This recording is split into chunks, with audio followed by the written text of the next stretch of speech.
সবাইকে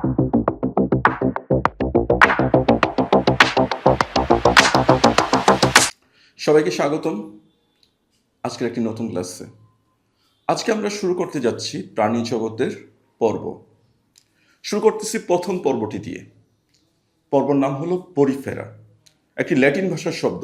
পোরাস মানে ছিদ্র, আর ফার মানে হচ্ছে টু বিয়ার বা বহনকারী। তাহলে এই প্রাণীটাকে আমরা বলি ছিদ্র বহনকারী একটি প্রাণী। প্রাণী হলেও এর আকৃতি অনেকটা উদ্ভিদের মতো। উদ্ভিদ প্রাণী আমরা বলতে পারি মাঝে মাঝে একটি যুগসূত্র হিসেবে কাজ করেছে এই প্রাণীটি। একটি বিশেষ পর্ব পরিফেরা। তাহলে আজকে আমরা পড়ব সেই পরিফেরা পর্বের শনাক্তকারী বৈশিষ্ট্য। আমি মাহমুদ হাসান, সবাইকে স্বাগত জানাচ্ছি আজকের সেই বিশেষ পর্ব আমার সাথে জানার জন্য।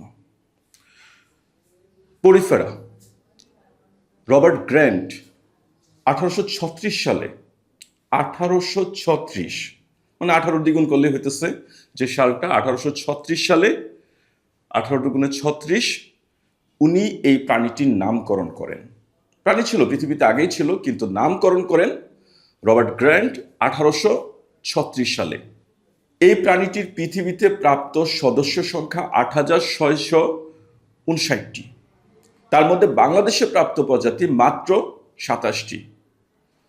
সমুদ্রের অগভীর অঞ্চল, সমুদ্রের মোহনাতে এই প্রাণীগুলো পাওয়া যায়। স্বাদু পানিরও কিছু প্রাণী পাওয়া যায়, নদী সমুদ্র অববাহিকায় কাছাকাছি জায়গায় এই প্রাণীদেরকে দেখতে পাওয়া যায়। যাই হোক, এই প্রাণীরা স্পঞ্জ নামে পরিচিত। স্পঞ্জের গায়ে যেমন ছিদ্র ছিদ্র থাকে, এই প্রাণীগুলো সেই রকম ছিদ্র ছিদ্র বিশিষ্ট। তার গায়ে অসংখ্য গুড়ি গুড়ি সূক্ষ্ম প্রকৃতির ছিদ্র থাকে। এই জন্য এই প্রাণীদেরকে আমরা স্পঞ্জ নামেই চিনি। মটকা স্পঞ্জ, বাদ স্পঞ্জ, মিঠা পানি স্পঞ্জ, দড়ি স্পঞ্জ, লাল স্পঞ্জ, এরকম বিভিন্ন স্পঞ্জ জাতীয় প্রাণী আমাদের আশেপাশে, আমাদের সমুদ্র সীমার আশেপাশে, আমাদের সমুদ্র নদী অববাহিকা মোহনায় এই প্রাণীদেরকে দেখতে পাওয়া যায়। তাহলে চলো এই প্রাণীর বৈশিষ্ট্যগুলো জানি। এই প্রাণীতে কি কি বৈশিষ্ট্য রয়েছে। প্রথম বৈশিষ্ট্য, এদের দেহ প্রাচীরে দুই ধরনের আবরণ রয়েছে, দুই ধরনের স্তর রয়েছে। বাইরের স্তরটাকে বলা হয় পিনাকোডার্ম এবং ভিতরের স্তরকে বলা হয় কোয়ানোডার্ম। মাঝখানে জিলাটিনময় মেসোহিল নামক একটি অকোষীয় আবরণী দেখা যায়। 2, অস্টিয়াম নামক বিশেষ ছিদ্র বিদ্যমান। আর এই অস্টিয়া নামক ছিদ্রের জন্যই তাকে ছিদ্রাল প্রাণী বলা হয়। তাহলে কি বললাম বৈশিষ্ট্যটি?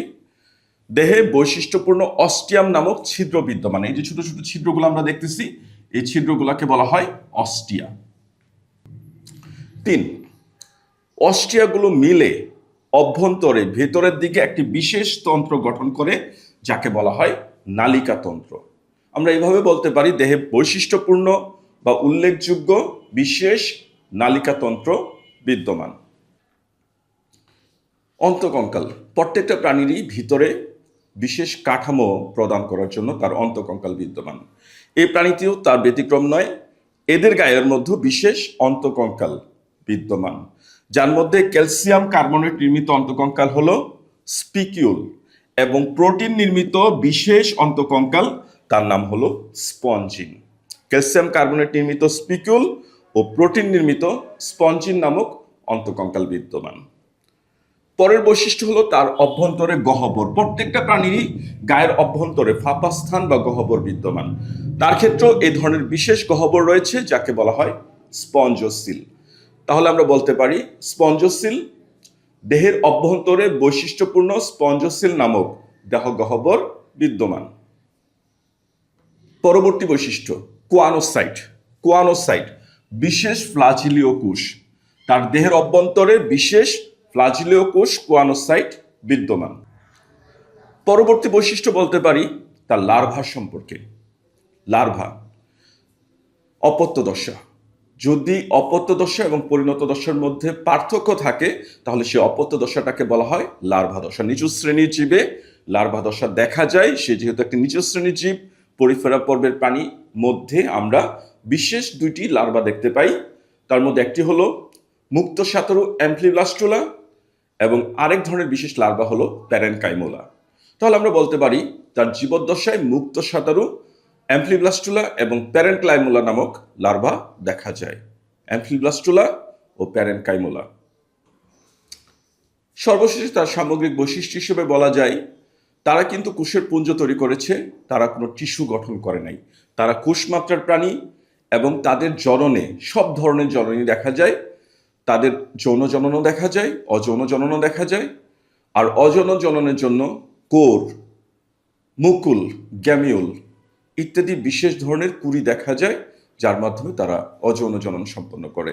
তাহলে এই ছিল এই পরিফেরা পর্বের প্রাণীর সামগ্রিক বৈশিষ্ট্যগুলো। চলো এই বৈশিষ্ট্যগুলো আবার আমরা ডিটেলস বিস্তারিতভাবে জানি। আমরা প্রথমে দেখতেছি বৈশিষ্ট্য তার কোষ প্রাচীর বা দেহ প্রাচীর।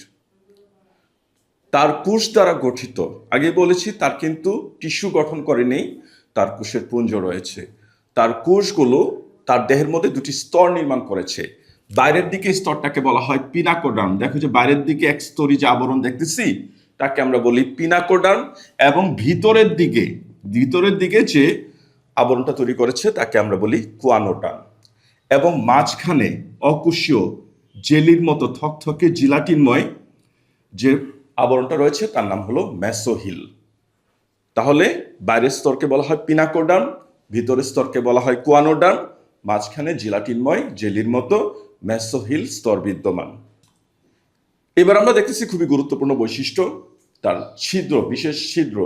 দেহের মধ্যে বিশেষ ছিদ্র বিদ্যমান, ছিদ্রগুলোকে বলা হয় অস্টিয়া, এক বচনে অস্টিয়াম। দেখো এই প্রাণীতে তাদের দেহে অসংখ্য ছোট ছোট ছিদ্র বিদ্যমান, এই ছিদ্রগুলোকে বলা হয় অস্টিয়া।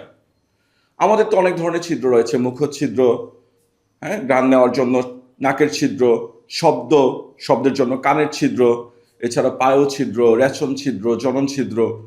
কিন্তু এই প্রাণীদের এক ধরনেরই ছিদ্র রয়েছে, যে ছিদ্র দিয়ে তাদের সামগ্রিক কর্মকাণ্ড সম্পন্ন হয়। তাদের এই বিশেষ ছিদ্র দিয়েই তাদের শ্বসন, তাদের রেচন, তাদের জনন, অর্থাৎ এই পথ দিয়ে শুক্রাণু তাদের অভ্যন্তরে প্রবেশ করে এবং ডিম্বাণুর সাথে নিষেক করে। শুক্রাণুগুলো আবার এই ছিদ্রপথেই তার গায়ের থেকে বের হয়ে আসে, অন্য প্রাণীতে গিয়ে প্রবেশ করে তার ডিম্বাণুকে নিষেকের জন্য। অর্থাৎ এই বিশেষ ছিদ্রই তার সকল ছিদ্রের কাজ করে থাকে। তাহলে এই ধরনের বিশেষ ছিদ্রযুক্ত প্রাণীকে আমরা দেখতেছি এই পর্বে। আর এই বিশেষ ছিদ্রের জন্য তাকে আমরা বলি ছিদ্রাল প্রাণী। পরিফেরা কিন্তু এখান থেকে নাম হয়েছে, ছিদ্র থেকে। পোরাস মানে ছিদ্র, আর ফার মানে হলো টু বেয়ার বা বহনকারী। পরের বৈশিষ্ট্য হলো নালিকাতন্ত্র। প্রত্যেক প্রাণীর গায়ে, ইভেন আমাদের গায়ে অনেক ধরনের তন্ত্র দেখা যায়। আমাদের শ্বসনতন্ত্র রয়েছে, রেচনতন্ত্র রয়েছে, পৌষ্টিকতন্ত্র রয়েছে, রক্ত সংবহন তন্ত্র রয়েছে। তার একটা তন্ত্র দিয়েই সকল কার্য সম্পন্ন করে, আর সেই বিশেষ তন্ত্রটা হলো নালিকাতন্ত্র। ওই যে ছিদ্রগুলা, যে ছিদ্রের কথা বলেছিলাম অস্টিয়া নামক ছিদ্র, দেখো ভিতরের দিকে অন্তস্থভাবে সেই বিশেষ তন্ত্রটা গঠন করে নালিকাতন্ত্র। এই নালিকাতন্ত্র দিয়েই তার সকল তন্ত্রের কাজ সম্পন্ন হয়। ইহা পানি শোষণ করে, পানির মাধ্যমে খাদ্য আসে মানে পৌষ্টিকতন্ত্র, পানির মাধ্যমে অক্সিজেন আসে, কার্বন ডাইঅক্সাইড ত্যাগ করে মানে কি শ্বসনতন্ত্র, রক্ত সংবহন তন্ত্র। তার যাবতীয় ক্রিয়াকলাপ সম্পন্নের জন্য এই একটি বিশেষ তন্ত্রই যথেষ্ট। নালিকাতন্ত্র দিয়ে তার সামগ্রিক কার্য সম্পন্ন করে। তাহলে আমরা বলতে পারি তাদের দেহে বিশেষ বৈশিষ্ট্যপূর্ণ নালিকাতন্ত্র বিদ্যমান। পরের বৈশিষ্ট্য অন্তকঙ্কাল। প্রত্যেক প্রাণীরই তার ভিতরে কাঠামো তৈরি করা প্রয়োজন, আর কাঠামো সৃষ্টি হয় বিভিন্ন ধরনের অন্তকঙ্কাল দিয়ে। এই প্রাণী তো তার ব্যতিক্রম নয়। এই প্রাণীতে আমরা দেখতেছি ক্যালসিয়াম কার্বনেট নির্মিত স্পিকুল, দেখো এই কাঁটার মতো, সুয়ের মতো, প্যারাকের মতো এক ধরনের বিশেষ অন্তকঙ্কাল দেখা যাচ্ছে, তাকে বলা হয় স্পিকিউল। তার কাঠামো শক্ত অবকাঠামো তৈরি করে। আমাদের যেমন ভিতরে অস্থি রয়েছে, তার রয়েছে স্পিকিউল। আবার ফ্লেক্সিবিলিটি বা নমনীয়তা দানের জন্য আমাদের যেমন রয়েছে তরুণাস্থি, আমাদের নাকের হাড়ের তরুণাস্থি নরম, তারও ভিতরের দিকে, তার দেহের এই নিচের দিকে নমনীয়তা, ফ্লেক্সিবিলিটি দানের জন্য, অর্থাৎ পানির স্রোতের সাহায্যে সে আন্দোলিত হয়।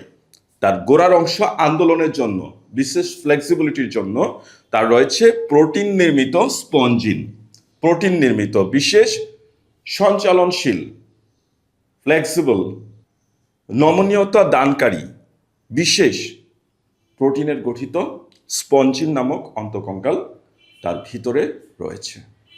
ফলে কাঠামো প্রদান হচ্ছে, আবার ফ্লেক্সিবিলিটি অর্থাৎ নমনীয়তাও তার মধ্যে প্রদান হচ্ছে। প্রত্যেকটা প্রাণীরই দেহের অভ্যন্তরে গহ্বর থাকে, তাহলে ওর ক্ষেত্রেও দেহ গহ্বর রয়েছে। আমাদের দেহ গহ্বরকে আমরা কি বলি? সিলন বলি।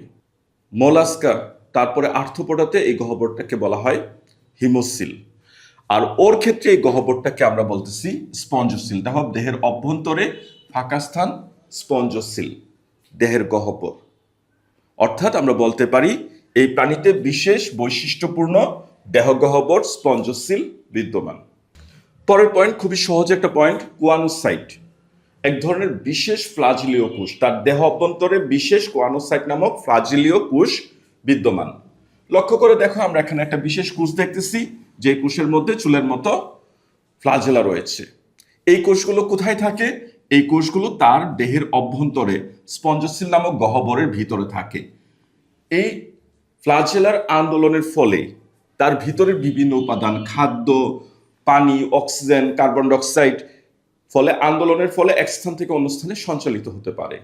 শুক্রাণু পর্যন্ত তার এক স্থান থেকে অন্য স্থানে সঞ্চালিত হওয়ার জন্য এই বিশেষ ফ্লাজিলীয় কোষ কোয়ানোসাইট ব্যবহৃত হয়। বলতে পারি আমরা তার গায়ের অভ্যন্তরে বিশেষ ফ্লাজিলীয় সঞ্চালনশীল, ফ্লাজেলা দ্বারা আন্দোলনকারী এক ধরনের বিশেষ কোষ কোয়ানোসাইট দেখতে পাওয়া যায়। আমরা একদম শেষের দিকের বৈশিষ্ট্য হিসেবে দেখতেছি তাদের জীবনচক্রে লার্ভা দশা দেখা যায়। আমি লার্ভা সম্পর্কে আগেই বলেছি, যদি অপত্য দশা, প্রাণীর অপত্য দশা বা অপরিণত দশা ও প্রকৃত দশার মধ্যে পার্থক্য থাকে, তাহলে অপত্য যে রূপটি আমরা দেখি তাকে আমরা বলি লার্ভা দশা। তাহলে তার জীবনচক্রে মুক্ত সাঁতারু, অ্যামফিব্লাস্টুলা ও প্যারেনকাইমোলা বিশেষ লার্ভা দশা তার জীবনচক্রে দেখা যায়। এই ধরনের প্রাণীতে সব ধরনের জনন দেখা যায়, যৌন জনন, অযৌন জনন, অঙ্গজ জনন সবই রয়েছে তার মধ্যে। তাদের পুনরুৎপত্তির ক্ষমতা প্রচণ্ড, অর্থাৎ যে কোনো গায়ের অংশ বিচ্ছিন্ন হয়ে গেলে সে অংশ থেকে আবার নতুন করে প্রাণী সৃষ্টি হয়ে যেতে পারে। পুনরুৎপাদন ক্ষমতা প্রচণ্ড। এছাড়া অযৌন জননের জন্য কোর বা মুকুল বা কুড়ি বা গ্যামিউল, এগুলো দিয়েও তার জনন সম্পন্ন হয়ে থাকে, অযৌন জনন। অর্থাৎ তার সব ধরনের জনন, নিচু স্তরের প্রাণী হিসেবে সব ধরনের জননই তার মধ্যে দেখা যায়। তাহলে এই ছিল পরিফেরা পর্বের প্রাণীর বৈশিষ্ট্যগুলো। আমি যেভাবে লিখেছি পয়েন্ট করে করে, দেহ প্রাচীর, অস্টিয়া, নালিকাতন্ত্র, স্পঞ্জোসিল, তুমি যদি পরীক্ষা এইভাবে লিখতে পারো, আমি আশা করি তোমার একটা সুন্দর একটা প্রশ্নের উত্তর হবে। তুমি আশানুরূপভাবে তোমার বৈশিষ্ট্যগুলো তোমার শিক্ষকের সামনে উপস্থাপন করতে পারবে। তো সবাইকে ধন্যবাদ মনোযোগ দিয়ে ক্লাসটি দেখার জন্য।